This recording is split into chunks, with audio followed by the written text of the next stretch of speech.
Boa noite. Boa noite. Um vendedor de carros foi executado com mais de 10 tiros na porta de casa hoje em Osasco, na Grande São Paulo. Ainda não há suspeitos para o crime. Márcio Berti, de 45 anos, já estava dentro desta caminhonete preta e se preparava para sair. 2 homens chegaram e atiraram sem dizer nada. A mulher dele assistiu tudo do portão. A perícia calcula que ele tenha sido atingido por mais de 10 disparos. Parentes e amigos chegaram pouco depois do crime, muito emocionados. E alguns, ao saberem do assassinato, tiveram de ser amparados. Nenhum deles quis gravar entrevista. Disseram estar surpresos e que não têm ideia de quem pode ter cometido o crime. A vítima trabalhava com a revenda de carros usados e já tinha passagens pela polícia por estelionato e receptação. Ele deixa um filho de 14 anos. O caso agora vai ser investigado pela Delegacia de Homicídios. Veja agora outros destaques do dia. Ex-ministro Gustavo Bebiano morre no Rio de Janeiro aos 56 anos. Brasil tem 121 casos confirmados de coronavírus. As histórias de quem venceu a doença.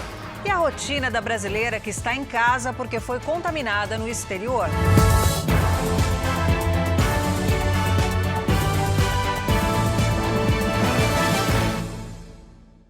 Oferecimento: Bradesco, experimente o futuro hoje.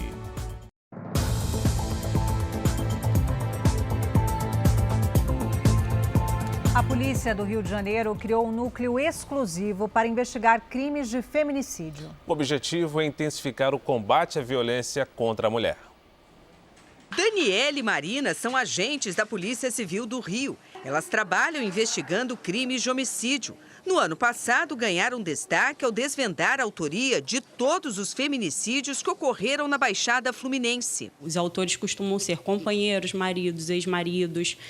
Geralmente, o motivo é não aceitar o fim do relacionamento. As duas agora fazem parte de um grupo de policiais que apura mortes violentas contra a mulher.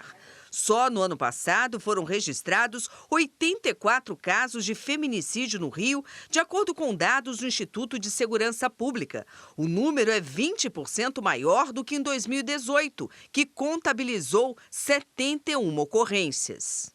Quando os agentes chegam ao local do crime e apuram tratar-se de violência doméstica, o Núcleo Especial de Feminicídio é acionado. Aqui no Rio, 13 policiais, a maioria mulheres, foram treinados para esse tipo de investigação. É preciso sensibilidade para lidar com a família da vítima e experiência para chegar ao autor.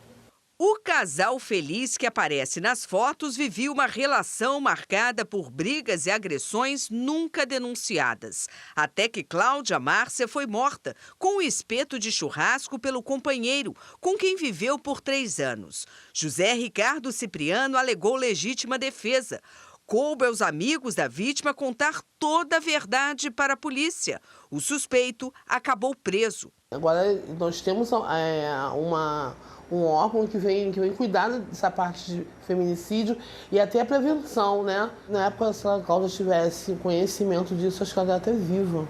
A solução de outros casos como esse é o principal objetivo do Núcleo Especial de Investigação de Feminicídios. Nós vamos cada vez mais aperfeiçoar o nosso atendimento e as investigações no sentido de cada vez mais punir esses homens que cometem esses crimes. Agora vamos falar do novo vírus. Depois que o primeiro paciente do Brasil com o coronavírus se curou, fica a pergunta: como os doentes sabem se estão realmente recuperados e se podem voltar à vida normal? As semelhanças do coronavírus com a gripe são muitas. O contágio, os sintomas, o ciclo da doença e também a identificação da cura. Sem exame específico, considera-se que o paciente está curado quando os sintomas chegaram ao fim. A gente sabe pelos estudos que estão saindo do coronavírus que 85% dos pacientes terão um quadro de uma gripe leve. Tosse, com secreção, com coriza, febre. Na hora que encerrarem esses sintomas, a gente considera curado.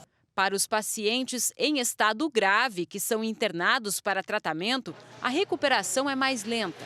E apenas uma avaliação médica vai confirmar se ele está curado. Casos leves podem ser tratados e curados em casa mesmo, com um isolamento domiciliar por pelo menos 14 dias. E alguns cuidados. A recomendação é que o isolamento domiciliar funcione assim. A pessoa diagnosticada com o coronavírus deve preferencialmente ter um cômodo só para ela, com ventilação e que tenha ao alcance tudo o que ela precisa para passar a maior parte do tempo aqui dentro, como, por exemplo, lenços de papel, álcool em gel e até os instrumentos de trabalho, caso seja necessário. Agora, doutora Fernanda, a partir do momento que essa pessoa precisa sair do cômodo e vai ter contato com outros moradores da casa, qual é a orientação? A recomendação que a gente dá é primeiro higienizar bem as mãos, seja com sabonete líquido ou com álcool gel, e depois coloque uma máscara cirúrgica, que é aquela máscara descartável e que evite a emissão de gotículas. Além disso, é importante que o paciente não compartilhe toalhas e louças. Entre os cuidados necessários para quem vai ficar em casa estão repouso, ingestão de bastante água, uso de medicamentos para aliviar os sintomas caso haja recomendação médica e observar possível piora no quadro clínico. Estou sentindo que está faltando ar, ou se não, ficou muito mole, levantou, ficou com a pressão baixa, deu aquela sensação de fraqueza muito grande. A gente peça que aí procure novamente um serviço de saúde, porque sim, pode ser um agravamento. A infectologista também fez um alerta para que, além dos cuidados, as pessoas evitem o pânico e a corrida aos hospitais. A gente está pedindo nessa hora que as pessoas primeiro não entrem em pânico, na maioria das vezes vai ser uma gripe leve, então se não tem nenhum sintoma grave, se não é uma tosse que está muito importante, não tem uma falta de ar importante ou mesmo presente, que se reserve em casa, faça esse isolamento domiciliar. Também não adianta procurar um serviço de saúde, ter o diagnóstico e sair para a rua, ir para shopping, ir para cinema. Então a gente pede que as pessoas saibam conviver em comunidade, pense no próximo. Então se está com algum sintoma de gripe, se tem o risco de ter adquirido o coronavírus, que permaneçam em casa nesse isolamento domiciliar. Na Itália, a população aplaude o trabalho de quem combate o coronavírus. Diversos hospitais em Roma estão criando novas unidades de UTI para enfrentar a doença. São mais de 21 mil casos e pelo menos 1.400 mortes. Nas ruas, em apenas um dia, mais de 7 mil pessoas foram multadas por violarem as regras de circulação no país. O governo recomenda que os cidadãos fiquem em casa. Enquanto a situação não normaliza, moradores vão até a janela de casa para uma salva de palmas dedicada aos trabalhadores da saúde, como médicos e enfermeiros. Durante a quarentena, a música é uma forma agradável de passar o tempo.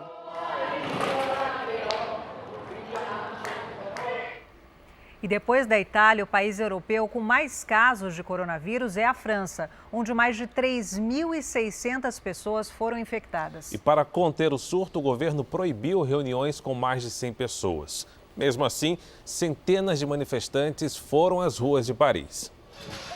Em diversos locais, houve confronto entre a polícia e os chamados coletes amarelos. Eles protestam contra reformas econômicas e previdenciárias. Hoje, cerca de 80 pessoas foram presas. Mesmo com a proibição de aglomerações, haverá eleições municipais amanhã.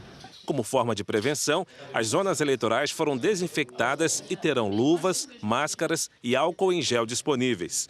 Na Espanha, comércios estão fechados e ruas estão vazias. O governo decretou hoje estado de alarme por 15 dias, o que limita a circulação de pessoas. Já na Grécia, moradores e turistas aproveitaram o dia na praia depois que eventos culturais e esportivos foram cancelados e estabelecimentos comerciais fechados. No Japão, a expectativa é que os Jogos Olímpicos aconteçam conforme o planejado. O primeiro-ministro japonês Shinzo Abe disse que o maior evento esportivo do mundo vai acontecer em julho, como previsto. Na Ásia, a situação do coronavírus já está sob controle. Hoje, apenas 20 novos casos da Covid-19 foram descobertos na China. Mas na sexta-feira, mais de 1.400 pessoas receberam alta de hospitais depois que se recuperaram da doença. E mais de 70 mil pessoas que foram infectadas pela Covid-19 já foram curadas em todo o mundo. Pois é, e apesar dos perigos da doença, especialistas consideram alto o índice de cura. A comemoração acontece em Hubei, na China, o local onde a doença surgiu.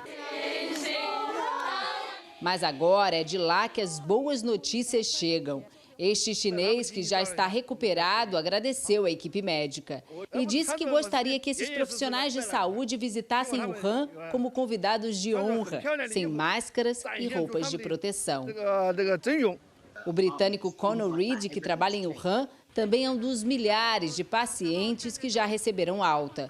Ele conta que o governo chinês lidou com a situação da melhor forma possível. Ele diz que depois que o presidente Xi Jinping visitou a cidade, a vida começou a voltar ao normal. Tudo mudou, desde como fazemos compras e até como cuidamos da casa. Estamos nos adaptando e cada um está fazendo o melhor com o que tem. Já este bebê foi infectado pela Covid-19 com apenas 5 dias de vida.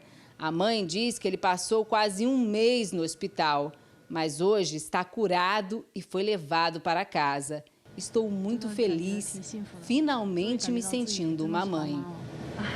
A família do bebê também ficou doente, mas todos se recuperaram. Apesar de todos os riscos da doença, principalmente para os idosos, o número de pessoas que já se recuperaram do novo coronavírus é animador. Em todo o mundo foram registrados mais de 150 mil casos da doença. Porém, o índice de cura é alto e até o momento mais de 70 mil pessoas já se recuperaram. Depois de quase um mês isolado no Japão, este casal americano comemora a volta para casa. Os dois faziam um cruzeiro e a mulher testou positivo. Rebeca precisou ficar longe do marido. Ela diz que passou por mais de 20 testes para ter certeza que estava livre da Covid-19. Agora, a americana dá um conselho simples para as pessoas evitarem o novo coronavírus. Lavem as mãos. And wash your hands. For the love of God, wash your hands. Nos Estados Unidos, o presidente americano Donald Trump afirmou hoje que fez o teste para coronavírus. Trump disse que o exame foi realizado ontem à noite, mas ainda não tem o resultado. O presidente americano teve contato com pelo menos 2 pessoas infectadas. Os Estados Unidos registraram mais de 2.300 casos de coronavírus. Para conter a disseminação no país, uma das medidas adotadas por Trump foi a proibição de viagens da Europa para os Estados Unidos. Mas a ordem não incluía o Reino Unido e a Irlanda. Hoje, o vice-presidente Mike Pence afirmou que a restrição vai se estender a esses países a partir de segunda-feira. E o álcool em gel está em falta nas farmácias. Nesse caso, o correto é apelar para água e sabão. E um alerta, hein? Tentar fazer o produto em casa é perigoso para a saúde. Em outra época, nem precisava se esforçar tanto para encontrar. Agora, achar álcool em gel nas prateleiras tem sido tarefa difícil. Fui em 3 farmácias, essa é a 4ª que eu estou entrando. Nas 3 primeiras, nada. E quando tem no estoque, custa em média 30% mais caro aqui em Salvador. Nem isso afasta o consumidor. É chegando e acabando. As pessoas ficam ligando o dia inteiro procurando pelo álcool gel. Em tempos de pandemia de coronavírus, o álcool em gel virou item de primeira necessidade. Por causa da falta em muitos pontos de venda, já tem gente ensinando a receita para fazer o produto em casa. Isso nunca deve ser feito. Tem componentes que podem levar a queimaduras, né, que a gente utiliza para fazer alterações durante o preparo. Então é bastante arriscado para a população que ela esteja lidando com esse tipo de material. Este médico infectologista diz que o indicado é mesmo o produto industrializado a 70%, feito de acordo com normas técnicas. E lembra a importância de lavar as mãos corretamente. Então, o ideal é que você procure higienizar suas mãos com frequência. Cumprimentou alguém, daqui a pouco dá um tempinho, vai lá e higieniza as mãos. Pegou em superfícies contaminadas, vá lá daqui a pouquinho e lave suas mãos. A professora de inglês Beatriz Onofre, de 53 anos, voltou recentemente de uma viagem ao exterior. Ela foi uma das primeiras brasileiras diagnosticadas com coronavírus. Em isolamento domiciliar, ela conta que a rotina em casa mudou pouco. Oi, meu nome é Beatriz, eu sou professora e eu cheguei de viagem do Irã no dia 4 de março e no dia 5 eu já não acordei muito bem e eu fiz o teste do coronavírus porque eu estava vindo de uma área infectada e deu positivo. E eu, na verdade, já estou de quarentena desde a quinta-feira, o dia 5 de março, logo que eu suspeitei que podia ter alguma coisa errada comigo. A opção por não ficar histérica foi minha. Eu achei que eu podia levar o vírus na boa e tô levando mesmo. Eu não tô dizendo que é fácil, é muito difícil ficar isolada, é muito difícil ficar em quarentena, mas não é o fim do mundo e não é para entrar em pânico. Além disso, a gente tem que se monitorar todo o tempo, porque é importantíssimo saber como é que a gente está indo, em relação à febre, em relação à oxigenação, em relação a catarro, essas coisas todas, tá? Os sintomas foram febre, dor no corpo, dor de cabeça, um pouco de catarro e um pouco de dor de garganta. E é isso aí, eu tô entrando amanhã vai ser meu 11º dia, então eu já tô na reta final da quarentena, eu espero, né? E tá dando tudo certo. Teve dias mais difíceis que outros, mas acabou que vai passando, né? A reportagem que você vai assistir agora chegou pelo WhatsApp do Jornal da Record. Ela fala de uma viagem planejada e que não foi realizada porque a agência de viagens não cumpriu com os serviços que prometeu. O sonho de conhecer Las Vegas virou um transtorno pouco antes do embarque para o César e um grupo de amigos. Uma semana e meia vieram com o anúncio que, devido ao coronavírus, iam cancelar a viagem, que não podia viajar para fora. Foi a vendedora da agência de viagens quem comunicou os passageiros. Vai ser cancelada realmente a viagem. Vou estar mandando para vocês aqui no grupo um documento de notificação da rescisão do contrato. O bancário Vinícius também não aceitou o cancelamento. Nós entramos em contato com o franqueador e colocamos para ele essa situação. Falou, nós queremos viajar mesmo com o risco de coronavírus, nós temos a ciência disso e vamos querer embarcar.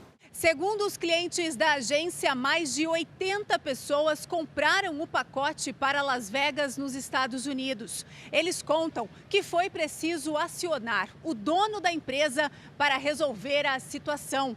E depois de muita discussão, 72 pessoas conseguiram embarcar. Os outros decidiram não viajar. Para quem foi, mais problema. Eles não ficaram no hotel oferecido no pacote de viagens.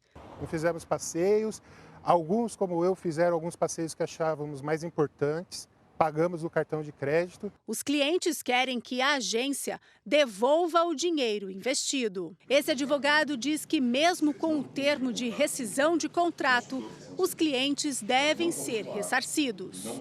Se constava no contrato uma prestação de serviço, todos os serviços que ali constavam, na publicidade, devem ser efetivamente cumpridos, na categoria que foi contratada. Então, se o hotel foi contratado na categoria 4 estrelas, ele tinha que ser entregue na categoria 4 estrelas. É muito frustrante quando você tenta, de todas as maneiras, conseguir reaver aquilo que era de direito, que estava preenchido em contrato e que não foi cumprido.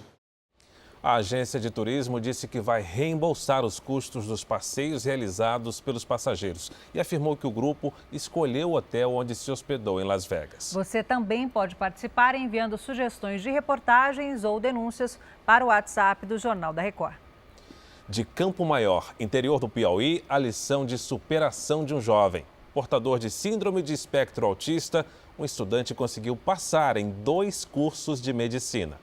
Um jovem em meio à rotina intensa de estudos. Esse é o Tiago. Ele foi aprovado em medicina na Universidade Federal do Piauí e para direito numa faculdade particular da capital Teresina e com bolsa integral. É uma longa trajetória que já começou aos 2 anos de idade, quando ele aprendeu a ler. Hoje, aos 17, aparecem os resultados da dedicação e da inteligência. O diagnóstico foi dado aos 2 anos e 9 meses. Tiago é portador de uma doença neurológica que dificulta o aprendizado e a interação com as pessoas. O futuro, naquele momento, se tornou motivo de angústia para a família. Começava aí uma batalha de superação. que a infância dele foi muito difícil. Não podia ouvir barulho, que ele saía correndo com a mão no ouvido, né? E eu acho assim que ele foi bem guerreiro. Tiaguinho, como gosta de ser chamado, sofre de síndrome de Asperger, um dos quadros do espectro de autismo. Pessoas com a síndrome costumam ser muito boas num conhecimento específico. Gênios da humanidade eram portadores desse tipo de autismo leve.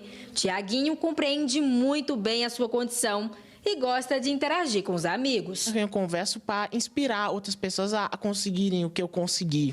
Aqui na escola em que Tiago estudou, foi desenvolvido um projeto de inclusão social. O ambiente preparou o garoto para os desafios do futuro. Com o apoio da escola e da família, o Tiago chegou lá, né, como muitos outros podem também. Para os amigos da escola, conhecer Tiago superou as expectativas. São amizades antigas que ajudaram no desenvolvimento do garoto. Hoje, tem orgulho da grande conquista. O passo principal para ele ter conseguido essa aprovação foi a gente estar do lado dele, acompanhando toda a rotina, ensinando ele como é que se estuda direitinho. É muito gratificante mesmo ver esse sucesso dele. Desejo boa sorte, Tiago. Obrigado.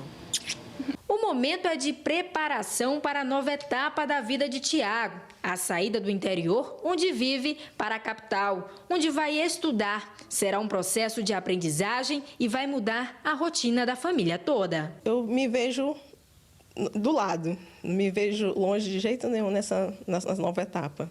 Eu acho que é a da mais importante agora. Como o Tiago passou em 2 universidades, teve de fazer uma escolha. Vai cursar medicina na Universidade Federal do Piauí. Quais limites você desafiaria em busca do ângulo ideal para fazer uma foto ou vídeo que conquiste as redes sociais? No Rio de Janeiro, cidade conhecida por vistas e paisagens que enchem os olhos, tem gente que se arrisca e perde a noção do perigo. Maior bloco de pedra à beira-mar do mundo. Uma das mais belas vistas do Rio de Janeiro. A trilha da Pedra da Gávea, que atrai milhares de turistas, é considerada uma das mais perigosas do Brasil. Alerta ignorado por muitos que buscam um melhor clique. Essa mulher fez um registro a 840 metros de altura.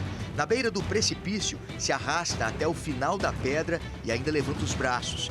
A imagem teve mais de 14 milhões de visualizações. Nossa equipe vai fazer a mesma trilha percorrida pela turista do vídeo. O caminho é longo e pesado. Leva em média 5 horas. Por isso, tem que se prevenir. Na mochila, os equipamentos de segurança são indispensáveis. O perigo pode estar onde menos se espera. Aqui do lado é precipício, só que tem uma faixa aqui de vegetação que dá uma falsa sensação de segurança, né? Então as pessoas às vezes querem apoiar no mato achando que é uma árvore ou alguma coisa assim, e, na verdade se encostar vai dobrar o mato e vai junto, né? Na subida íngreme é preciso desviar de alguns obstáculos, rochas, troncos e raízes. Conseguimos avançar até um dos trechos mais complicados da trilha.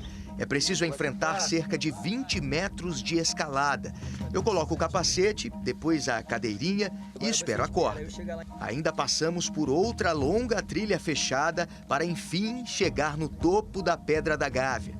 Apesar da vista não estar das melhores, não deixa de ser emocionante. Esse aqui é conhecido como Paredão da Gávea, um dos pontos mais altos da pedra. E é difícil acreditar como aquela turista fez aquele vídeo que viralizou. Porque esse aqui é o meu limite, mas ela foi até ali na ponta. E a partir dali, é só abismo. A experiência é de tirar o fôlego, mas não pode dar chance ao azar. Tento sempre estar sentada dessa forma onde eu consiga pelo menos colocar minha mão e não passo muito do limite, só até onde eu me sinto confortável.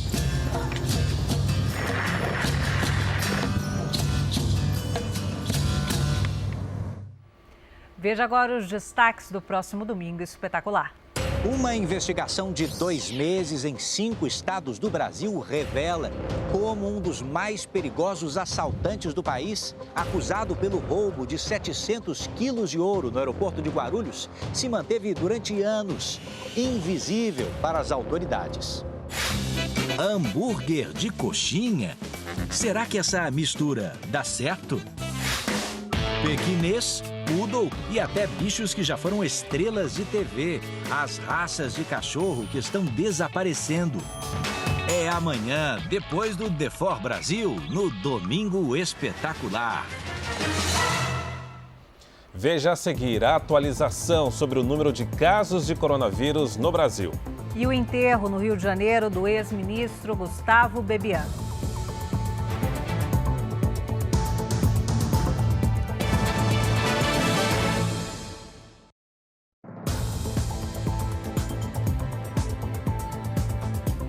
O Brasil tem 121 casos confirmados de coronavírus e 1.496 pacientes estão entre os casos suspeitos. Esses números foram atualizados hoje pelo Ministério da Saúde.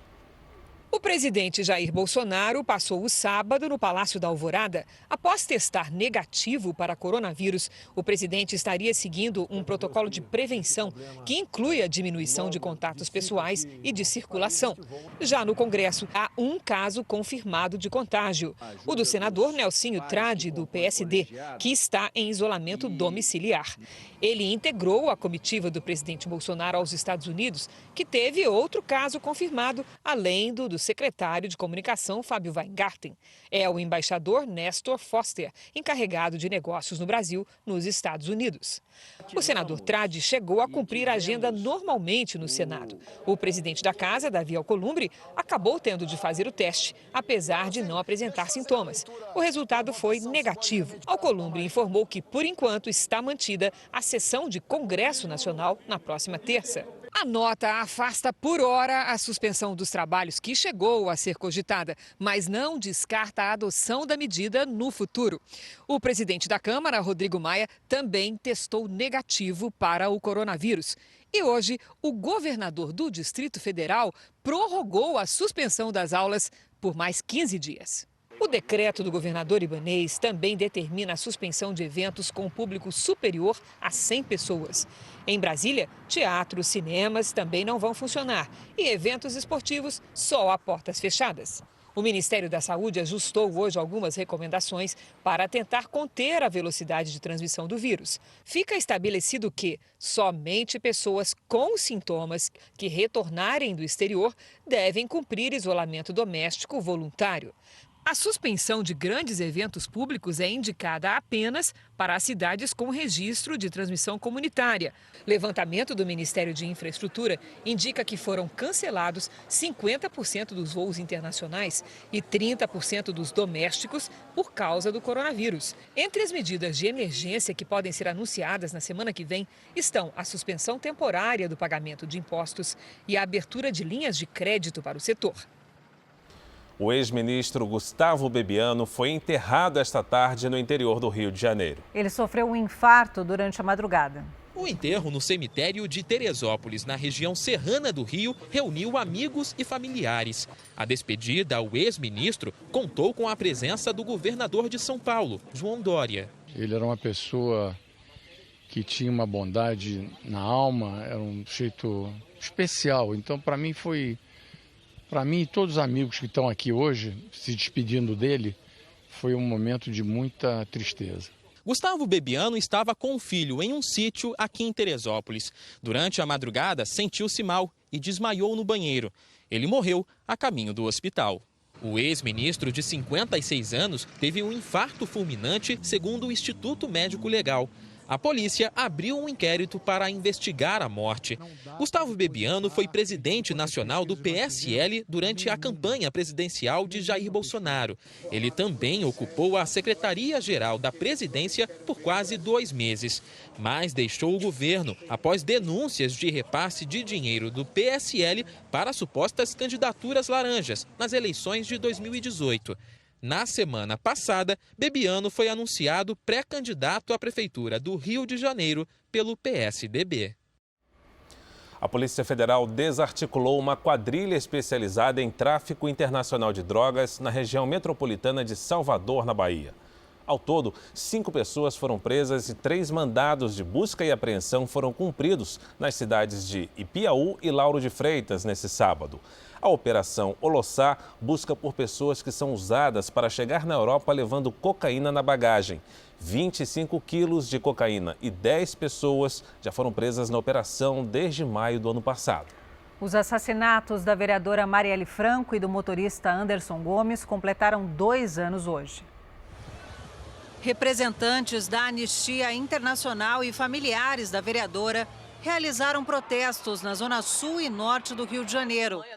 Marielle e Anderson, os dois com 39 anos, foram mortos a tiros quando saíam de um evento no bairro da Lapa. A Justiça do Rio determinou que os suspeitos pelas mortes, os ex-policiais Rony Lessa e Elcio Queiroz, vão à júri popular.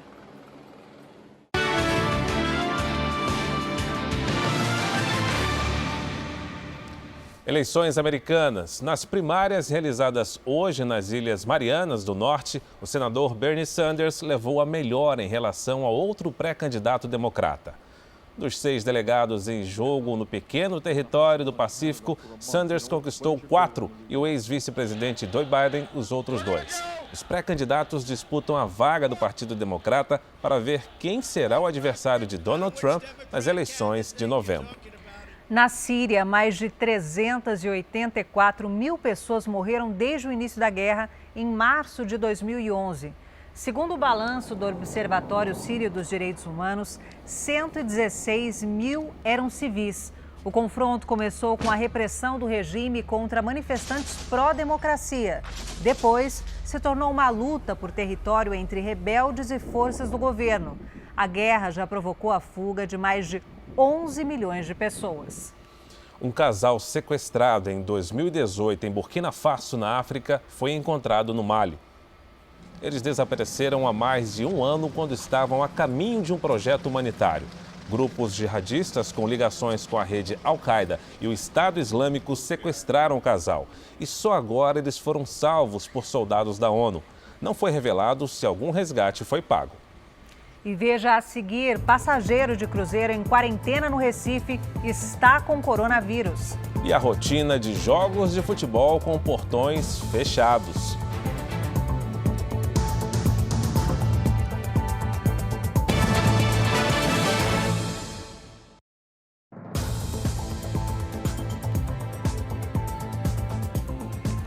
Hoje foi confirmado que o passageiro canadense de um cruzeiro ancorado no Recife está com coronavírus. O navio, com mais de 600 pessoas de 18 nacionalidades, permanece isolado no porto.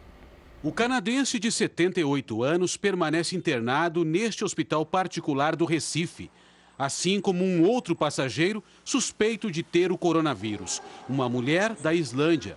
Ela passou por testes, mas ainda aguarda o resultado. Este passageiro do cruzeiro, né, ele testou positivo para a Covid-19 e nós fizemos a contraprova para certificar lá na Fiocruz do Rio os exames aqui de Pernambuco. Não vai ser decretada a quarentena no navio. Além do turista canadense, foram confirmados mais 4 novos casos, num total de 7 no estado. Um deles é o primeiro com transmissão local, uma parente de um casal que voltou da Itália e foi diagnosticado. O navio com bandeira das Bahamas permanece atracado aqui no Porto do Recife em área restrita. Desde quinta-feira, passageiros e tripulantes não podem deixar a embarcação e não há previsão de liberação do navio. O governo de Pernambuco já entrou em contato com o Itamaraty para traçar um plano de controle do caso. As embaixadas das 18 nacionalidades dos passageiros que estão no cruzeiro também serão notificadas para auxiliar no caso da necessidade da repatriação dos turistas a bordo. Os passageiros estão nas suas cabines, eles recebem suas refeições nas cabines e em determinados momentos do dia o comando da embarcação em pequenos grupos permite que haja uma circulação dentro da embarcação, porque é uma situação que ninguém gosta de passar. O navio passou por Itajaí, em Santa Catarina, pela costa do Rio de Janeiro e Salvador, na Bahia, antes de chegar ao porto do Recife. Um grupo de universitários do Rio Grande do Sul teve a festa de formatura cancelada pela reitoria por causa do coronavírus, mas decidiu fazer a cerimônia mesmo assim. Tinha tudo para ser um dia de festa, mas os alunos dessa faculdade de Porto Alegre se reuniram para protestar. Na véspera da formatura, a cerimônia foi adiada pela instituição, conforme recomenda o Ministério da Saúde. Porto Alegre não é o caso desse desespero ainda. Como é que eu vou dizer sim na data, cara? Todo mundo com a festa pronta? O que é isso? Os estudantes decidiram manter a cerimônia mesmo sem a presença de professores e da reitoria. Aqui nesse teatro, só hoje, quase 200 alunos de 7 cursos celebraram a formatura num ato simbólico. Rafael é formando de enfermagem e acha que a importância da data é maior que o medo do coronavírus. Mas a gente esperou tanto tempo para ter nossa formatura e faz parte, não? A organização do evento disponibilizou álcool gel e funcionários fizeram limpeza dos corrimões. Como ainda aqui não está assim deflagrado o coronavírus, então tá tranquilo. Eu tô tranquilo aqui. A cerimônia dos sonhos dos formandos não foi oficial e nem chegou a lotar as cadeiras do teatro, como sempre acontece. Para este infectologista, com o avanço do coronavírus, essas aglomerações precisam ser evitadas. O exemplo da China, onde eles tiveram um epicentro em Wuhan, o pico da epidemia foi muito mais alto que nas outras províncias, ou seja, à medida que eles implementaram medidas restritivas de circulação, também se diminuiu a disseminação dentro de todo o território chinês. O Brasil tem mais de 28 milhões de habitantes com mais de 60 anos, de acordo com o IBGE. Nessa faixa etária, é preciso redobrar a atenção para evitar o coronavírus. E para os idosos que vivem em abrigos, esses cuidados precisam ser ainda maiores. Neste abrigo para idosos em Goiânia, as visitas em grupos estão suspensas por 30 dias. Só os familiares podem entrar, mesmo assim, um por vez. Ao entrar na instituição, eles passam pela administração para poder fazer essa higienização das mãos, passa por uma educação lá dentro para depois entrar para dentro da instituição. Os funcionários passam álcool em gel nas próprias mãos e nas mãos dos idosos a cada 2 horas. E as doações agora são recebidas na portaria. Entramos já essa semana com o complexo B e vitamina C, para que eles possam ficar com essa imunidade um pouco mais reforçada. No Brasil, mais de 100 mil idosos estão em abrigos públicos. Esse é o grupo considerado mais vulnerável ao coronavírus. De acordo com a Sociedade Brasileira de Infectologia, a letalidade para pessoas com mais de 80 anos com alguma doença crônica pode chegar até 15%. A capacidade do idoso de responder a um evento estressor, ela é muito menor do que do paciente jovem. Seu Inocêncio tem 80 anos, recebe visitas toda semana, mas garante que dá para esperar se for para a segurança de todos. Se é para o bem de todos, diga o povo que eu aguento. É isso aí, seu Inocêncio. Pesquisadores da Universidade Federal de Minas Gerais estão desenvolvendo um teste para a leucemia crônica. Seria uma forma mais rápida e barata de detecção da doença. Há 3 anos, pesquisadores tentam descobrir uma forma mais rápida e eficaz para o diagnóstico de um tipo específico de leucemia. Atualmente, o exame que detecta a leucemia linfocítica crônica, a mais comum em pacientes com mais de 50 anos, demora cerca de 2 semanas. Pesquisadores da Universidade Federal de Minas Gerais querem reduzir o tempo de espera para pouco mais de 2 horas e por um custo bem menor. Hoje, o exame custa em torno de R$5 mil e só tem em laboratório particular. Esse nosso teste é bem mais simples, com R$50 em 2 horas você obtém. E não tem que ser um técnico altamente especializado para você chegar ao resultado. Para desenvolver o teste, foram coletadas amostras de sangue de 21 pacientes em tratamento e de 14 pessoas saudáveis. Nós analisamos algumas moléculas que poderiam estar relacionadas com a presença da doença. O estudo está na penúltima etapa. Agora os testes serão feitos com 200 pessoas. Com isso, nós conseguimos garantir que o nosso teste tem uma margem de confiança boa, compatível com os outros testes presentes no mercado para outros tipos de doença. A expectativa é de que o exame esteja disponível no mercado em 4 anos. A fronteira Brasil-Paraguai é a principal porta de entrada do armamento ilegal no país. Os criminosos burlam a fiscalização para fortalecer o crime organizado com armas de guerra. A nova série do Jornal da Record traçou as rotas do tráfico internacional de armas e descobriu a origem das pistolas e fuzis apreendidos aqui no Brasil. Todo mundo de fuzil, tá? Todo mundo de fuzil dentro do carro. Cuidado aí.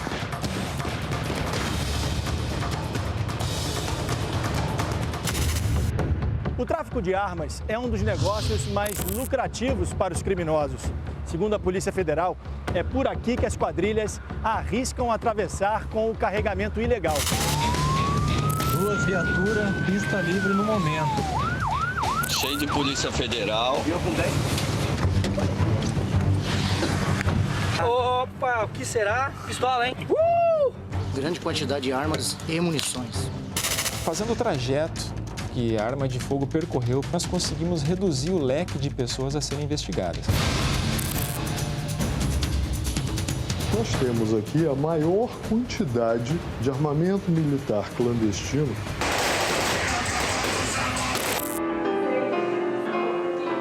A mãe dela, também aos 9 anos, foi vítima de bala perdida, no mesmo bairro e foi atendida nesse mesmo hospital. Pra quem tem guerra, essa é a hora, hein, mano? Essa é a hora de comprar a sua ferramenta, mano. Rota das Armas, a nova série especial do Jornal da Record. Um navio de assistência hospitalar está no Acre para levar atendimento às populações ribeirinhas. Até o final de abril, cerca de 20 mil pessoas devem passar por consultas médicas e odontológicas. A imagem do navio cortando um dos rios da floresta amazônica é motivo de alegria para as comunidades ribeirinhas. Moradores precisam enfrentar dias e, às vezes, semanas de viagem fluvial em busca de assistência médica. O navio conta com uma equipe de multiprofissionais. São médicos, dentistas, enfermeiros, técnicos e também farmacêuticos, realizando atendimentos de prevenção e promoção à saúde nas centenas de comunidades espalhadas pelos estados do Acre e também Amazonas. Durante os 4 meses de operação, cerca de 20 mil pessoas devem ser atendidas. Entre elas, a família da agricultora Maria de Jesus. O filho, hoje com 20 anos, era um bebê de 6 meses quando recebeu a primeira consulta. Como a nossa renda financeira é pouca, aí todo ano eu faço um acompanhamento dele com os médicos do hospital flutuante. Quando o dia chega ao fim, é hora de voltar ao navio e matar a saudade da família. Como é que você tá? Tá tudo bem, tô com saudade. A nossa vida é feita de escolhas, né? E é uma escolha minha, né?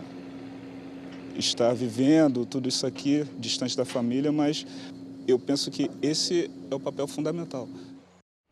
Vamos falar de futebol. No Maracanã, com portões fechados para a torcida, o Flamengo venceu a Portuguesa de virada.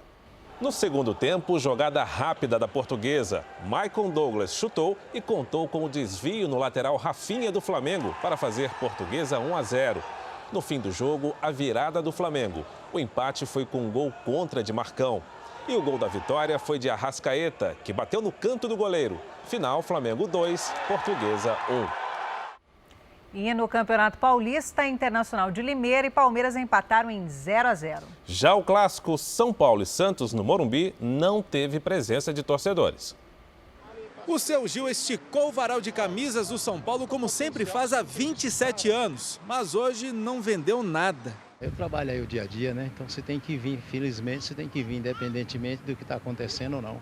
A Raquel faz churrasquinhos. Dessa vez não acendeu a churrasqueira nem tirou a carne do isopor. Vou ter que fazer minha barraquinha lá perto de casa e tentar vender lá esse churrasco. E o José, que trouxe a esposa Edilene, a filha Kathleen de 10 meses e o filho Raí de 3 anos para ver o tricolor em campo pela primeira vez. Cheguei aqui só para confirmar que os portões fechados, realmente está fechado devido a esse coronavírus. Alguns torcedores souberam só hoje que o clássico com o Santos seria sem público. A determinação da CBF vale para todos os jogos em 3 capitais: São Paulo, Rio de Janeiro e Porto Alegre.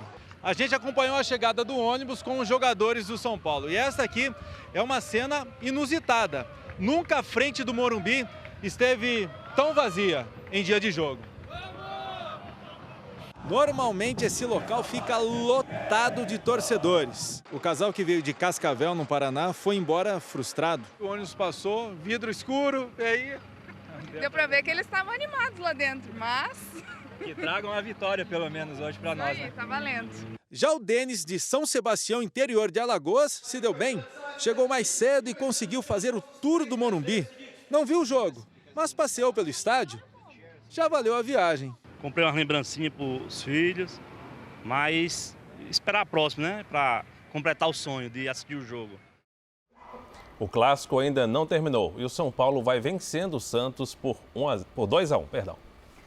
No Ceará, a pele da tilápia passou a ser usada em um procedimento inovador, a cirurgia oftalmológica em cães. Os resultados são tão positivos que já é possível desenvolver um projeto semelhante para tratar humanos.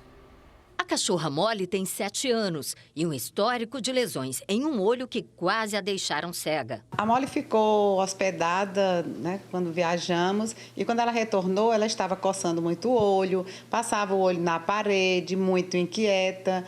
E nós fomos observando também que tinha uns abaulamentos, né, umas depressõezinhas na córnea. A solução para tratar uma das córneas de Molly foi uma técnica pioneira no Ceará, o uso da pele de tilápia. A Molly é um dos cãezinhos que já passaram por esse procedimento revolucionário aqui em Fortaleza. Em geral, a pele de tilápia é utilizada no tratamento de queimaduras, mas agora cria-se uma nova perspectiva também de tratamento para humanos. O método foi desenvolvido há cerca de 1 ano por esta oftalmologista veterinária e já ajudou 15 cães. Diante das características dela, de ser muito rica em colágeno, a capacidade de contenção dela, a gente viu a possibilidade de usar em córneas de cães com lesões mais graves, né? E tivemos ótimos resultados. A recuperação dura até 60 dias. Pela técnica, as células da pele da tilápia se reproduzem rápido e reparam completamente as lesões na córnea dos animais. Depois de testes e exames, Molly está mais ativa do que nunca. Você não percebe, se você olhar os olhinhos dela, você não percebe que foi feita cirurgia.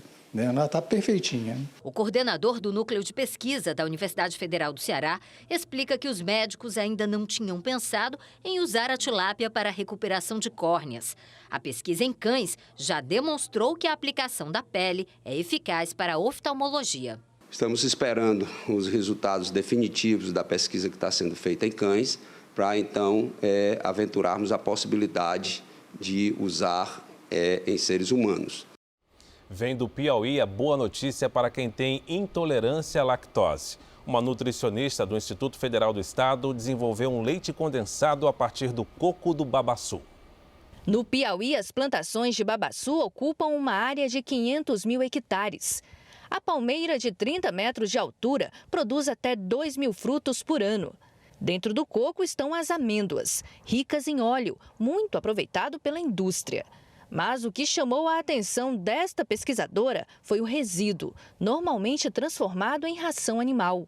No Laboratório de Gastronomia do Instituto Federal do Piauí, o caldo extraído do material fibroso passa por um processo de cozimento, até se transformar em um leite condensado. O leite condensado de babaçu tem sabor, textura e aparência próximas do tradicional, mas é melhor do ponto de vista nutricional. Ele é rico em proteínas e equilibrado nos demais nutrientes. Tem a vantagem de não possuir lactose. O principal é atender a necessidade das pessoas que têm intolerância e não só as que têm intolerância. Tem também os veganos e também pessoas que não têm nenhuma patologia, mas por questões pessoais, preferem consumir um alimento de origem vegetal. Estamos atendendo essas necessidades. E foi uma grata surpresa quando a gente identificou, por 100 ml, né, o nosso produto deu 315 quilocalorias. O leite condensado varia entre 300 e 320 quilocalorias. Então, praticamente valores semelhantes, ou seja, ele pode ser perfeitamente substituído com a grande vantagem de não ter a lactose, que é o açúcar de origem animal. Com o produto, a nutricionista desenvolveu o pudim cremoso e o brigadeiro. O sabor do leite condensado de babaçu foi aprovado até por quem não costuma consumir leite. A gente sente o gostinho do babaçu, o aroma também. E a gente sente que é um pouco mais leve. Ele é muito gostoso. Pode ter certeza que vai agradar a todos os paladares. O Balé Bolshoi de Santa Catarina comemora 20 anos de atividade aqui no Brasil. É a única escola da companhia fora da Rússia e já formou quase 400 bailarinos. Sonho de bailarina começa como uma brincadeira de criança.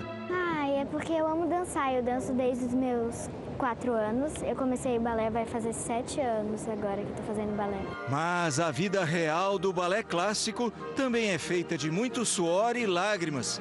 Giovanna queria ver mais bailarinos negros dançando pelos palcos do mundo. É uma resistência e isso é um racismo estrutural.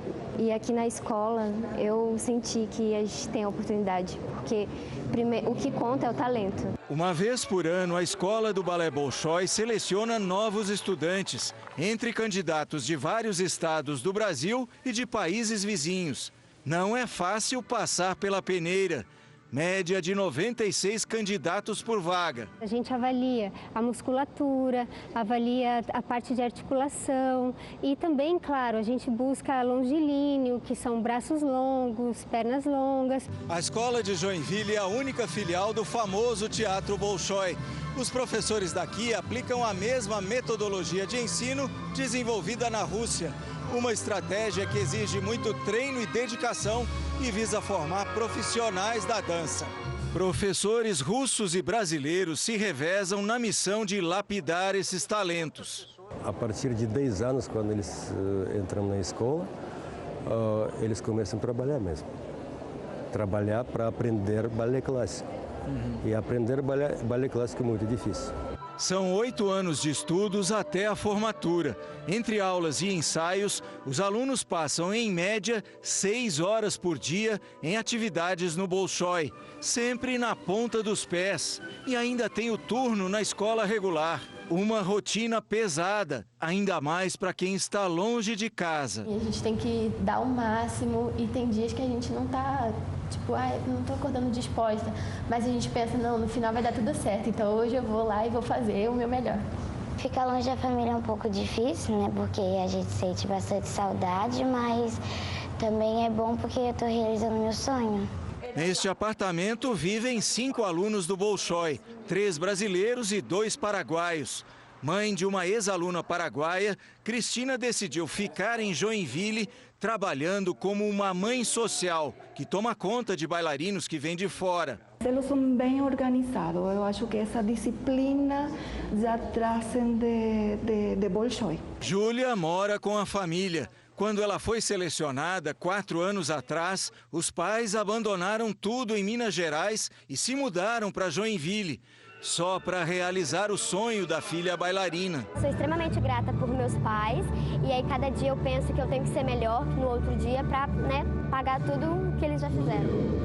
Desde o ano 2000, o Bolshoi brasileiro já formou 377 bailarinos. 75% trabalham com a dança. Mais de 100 ex-alunos dançam hoje no exterior. A escola é mantida por um grupo de empresas e pessoas físicas que fazem doações, inclusive por meio da Lei Rouanet. Para comemorar os 20 anos do Bolshoi no Brasil, os alunos prepararam 2 espetáculos. Toda instituição de ensino, o papel fundamental é, através do esforço, através da meritocracia, oferecer para crianças que têm menos condições financeiras, que no caso do Bolshoi o ensino é gratuito, oferecer as condições de crescer na vida. Eles são reconhecidos por ter alma dançando. Então eu vejo que a Escola Bolshoi, esse papel que a Escola Bolshoi tem de formar artistas cidadãos, forma muito além de um bailarino, forma um artista completo que vai para esse mundo da arte que a gente tem aí.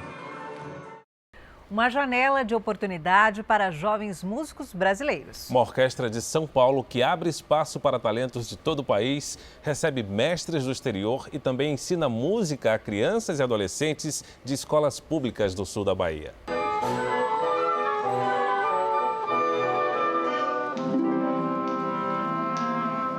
Faz pouco mais de uma semana que eles se reuniram pela primeira vez. Cada um de uma parte do Brasil. Alguns vieram até de outros países. O venezuelano Guilfredo viajou 6 dias de ônibus para cruzar a fronteira, porque foi selecionado entre 469 candidatos para integrar a Orquestra Acadêmica Mozarteum brasileira. Para chegar aqui, foi uma aventura que começou com a inscrição no concurso, feita no último minuto, porque Caracas estava sem energia elétrica. E isso foi uma grande emoção. Emoção para muitos é ser regido por um dos maiores maestros do Brasil. Ou tocar ao lado de alguns dos mais renomados músicos do mundo. Tiago teve ainda mais. Ganhou uma aula particular com o ídolo.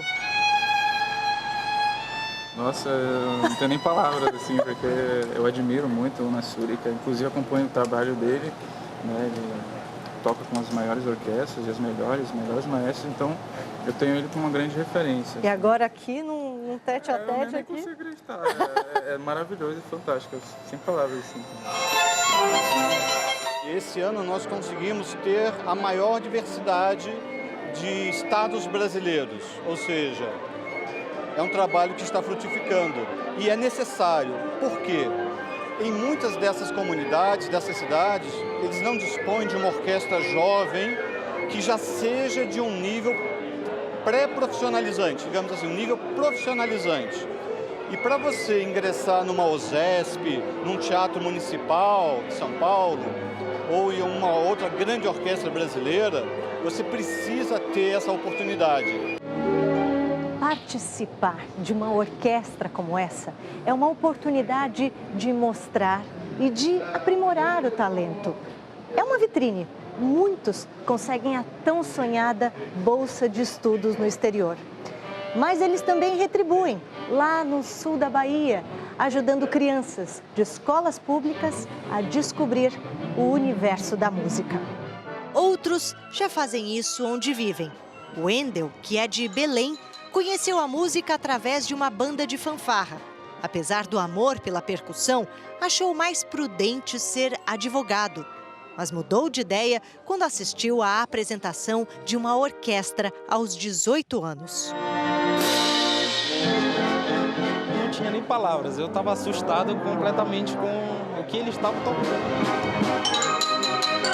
Hoje ensina crianças a tocar em bandas como a que o iniciou. Foi também numa dessas bandas, em Belo Horizonte, que começou Isabelle.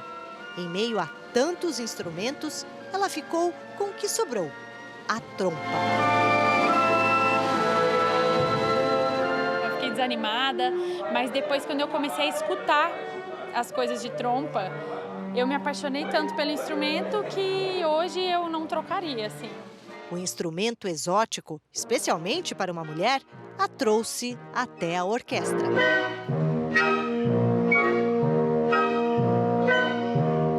Eu cheguei crua. Esse ano eu já, em várias peças, faço a primeira trompa, então é uma caminhada, é uma escadinha que a gente vai subir nos degraus. E essa escada vai levando Isabelle para outros lugares.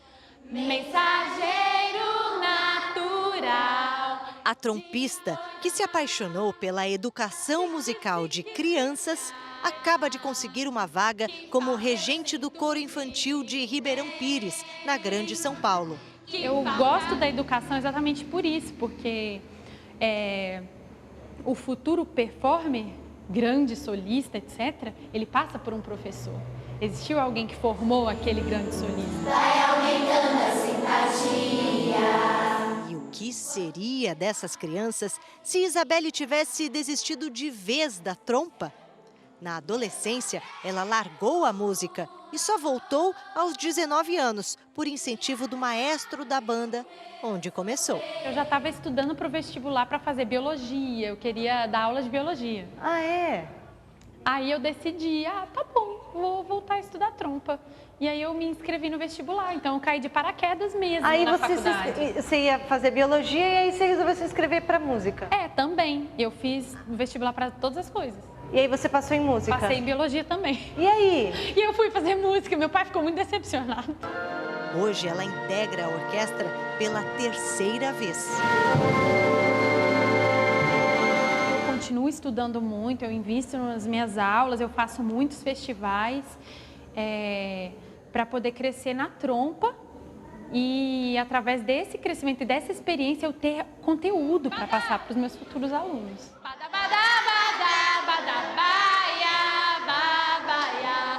Gilfredo, o venezuelano, também será professor. Ao chegar ao Brasil, o violinista pediu refúgio e acaba de conseguir emprego em um projeto em Jacobina, no interior da Bahia. Por coincidência, é a mesma cidade onde vive Clara. Foi ali que ela começou a dedilhar as cordas do violoncelo. Minha cidade tinha alguns instrumentos em um local super parados e tal. Aí tinha uns 3 violoncelos e umas 10 pessoas para tocar. Então, assim, a gente meio que aprendia por osmose, todo mundo junto, dividia violoncelo, uma hora ficava 20 minutos, outra hora um amigo meu ficava 20 minutos. E aí, com o tempo, uns desistem, né? E eu fiquei apaixonada pelo instrumento e continuei. Aí meu pai me deu o meu violoncelo e eu comecei a desbravar as coisas sozinha em casa. Sem professor, Clara procurava festivais de música clássica onde absorvia o que podia dos violoncelistas e ganhava partituras. Tem bastante vídeo na internet, mas para quem não sabe de nada, não sabe como procurar também, entendeu? Então, o que eu fui fazendo foi procurar pessoas ao redor que estavam tocando, que sabiam alguma coisa. Já pegava aula com um professor de violino, com um professor de trompete, e era bem maluco, assim, mas para aprender sobre música, a gente fazia qualquer coisa. Ela começou a arranhar o violoncelo há 6 anos. Os 3 primeiros, sem professor. E hoje, já faz parte da Orquestra Mozarteum. Para mim, é uma oportunidade, assim, imensurável. Não tem como... Porque é o que mede que eu tô no caminho certo.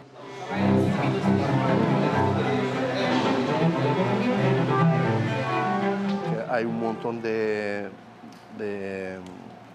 gênios. Para o violinista Lorenz Nastorica Hershkovich, aqui há muitos gênios que nasceram com talento. Mas se não há quem os ajude, a genialidade se perde. Se não há unos. Pela primeira vez reunidos, esses jovens trilham um caminho que começou com um dom, mas que só ganhou andamento e ritmo com dedicação e muito esforço.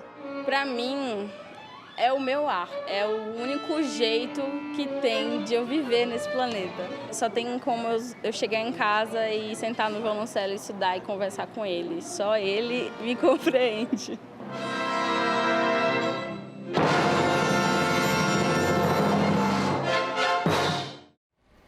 O Jornal da Record termina aqui. A edição de hoje na íntegra e também a nossa versão em podcast estão no Play Plus e em todas as nossas plataformas digitais. Fique agora com os melhores momentos da novela Amor Sem Igual. E eu te encontro amanhã no Domingo Espetacular. Uma ótima noite e até lá. Boa noite.